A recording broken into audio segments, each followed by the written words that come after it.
Let's go Ravens! Things are clearly heating up around the Baltimore Ravens, and there are some major discussions happening about what this team expects from its defense heading into the 2026 season. But before we continue, make sure you've already clicked the like button if you've been a Baltimore Ravens fan for more than 20 years. It's always great to see fans from every generation following this team. And if you can, leave a comment saying, "Go Ravens! My heart beats purple and black." There's another reason why this center competition has become such an important storyline. Throughout the discussion, it was emphasized that this is not a situation where one player has already established himself far ahead of everyone else. Instead, the Ravens appear prepared to let the competition play out naturally once training camp begins. Every practice, every snap, and every opportunity will matter because there is still room for someone to emerge and completely change the outlook at the position. One of the more interesting observations made during the conversation was that Baltimore seems willing to remain patient before making any major move. Rather than rushing to bring in outside help immediately, the belief expressed was that the coaching staff wants to evaluate the players currently on the roster over the first stages of camp. Only if none of the candidates performs at the level the organization expects would it make sense to revisit the trade market or explore other available options. That approach reflects confidence in the players already competing while also keeping future flexibility available if necessary. The conversation also briefly compared that philosophy to the situation at kicker. The expectation presented was that the Ravens could potentially bring in another leg simply to help with training camp workloads. But a true competition would likely happen only if there were genuine concerns about Tyler Loop's performance during workouts. That same patient mindset appears to apply at center as well. Instead of reacting before meaningful practices take place, the organization seems prepared to gather as much information as possible before making any final decision. Another point that stood out was the belief that improvements elsewhere on the offensive line could also help whoever ultimately wins the center job. The discussion suggested that if the surrounding offensive line performs better than it did previously, the responsibilities placed on the center may become more manageable. Football is rarely about one position operating in isolation, and strong play around the center can contribute significantly to the overall success of the offensive front. At the same time, the competition itself could end up benefiting every player involved. Knowing that no starting job has been guaranteed creates an environment where each candidate must consistently earn the trust of the coaching staff.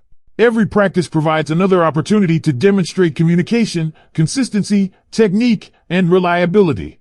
Those daily evaluations often become just as important as preseason games because they reveal which player can perform under pressure while handling the responsibilities of the position. As training camp gets closer, all eyes will naturally shift toward how these battles unfold.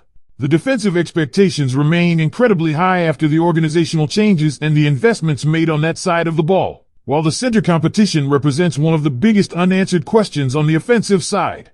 Those two storylines may ultimately become some of the most important developments to watch over the coming weeks because they will help shape expectations entering the regular season. For now, however, the message remains the same. The opportunities are there, the competitions are real, and the players now have to prove themselves once the action officially begins. Van Noy specifically pointed to the defensive philosophy that Jesse Minter brings, describing it as coming from the coaching tree of Mike Macdonald.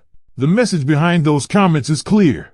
The expectation is not just for the defense to improve statistically, but to recover the physical identity that has been associated with the unit. Van Noy even used the phrase about bringing back the bullies of Baltimore, emphasizing that the defense should once again become an intimidating group capable of controlling games. He also highlighted several players while discussing why he believes that goal is realistic. Kyle Hamilton, Roquan Smith, and Travis Jones were all mentioned as important pieces, while Trey Hendrickson was described as the closer who could help finish games. Van Noy also noted that the organization has invested heavily in the defensive side of the roster, pointing out that this is one of the highest paid defenses in the league.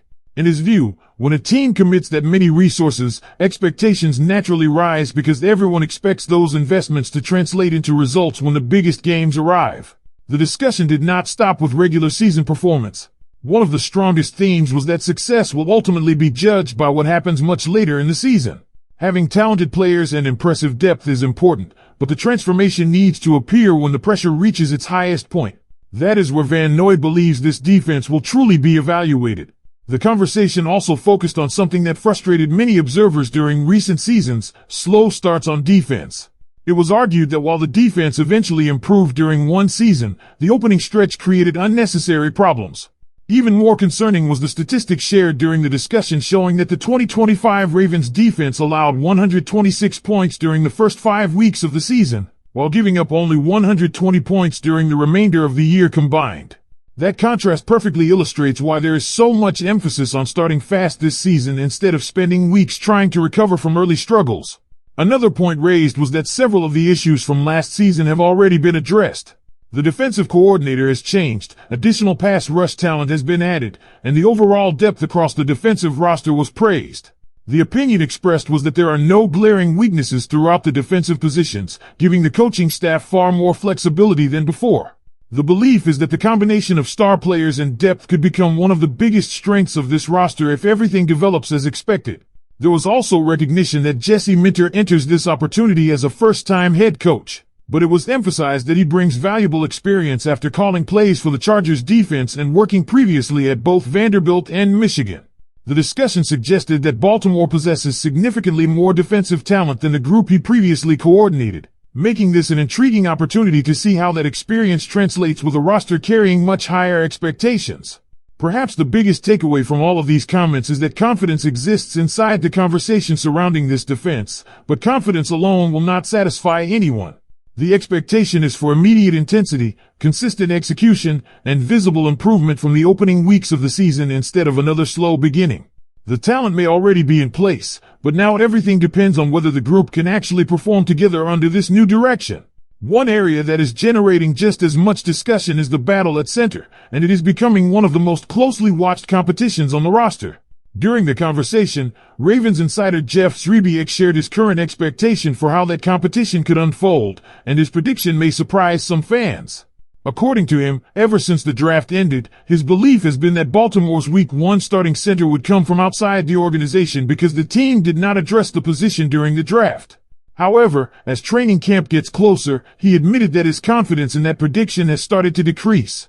Zrebiec explained that if the Ravens do not make an outside addition before the season begins, Danny Pinter is currently the player he expects to win the starting job.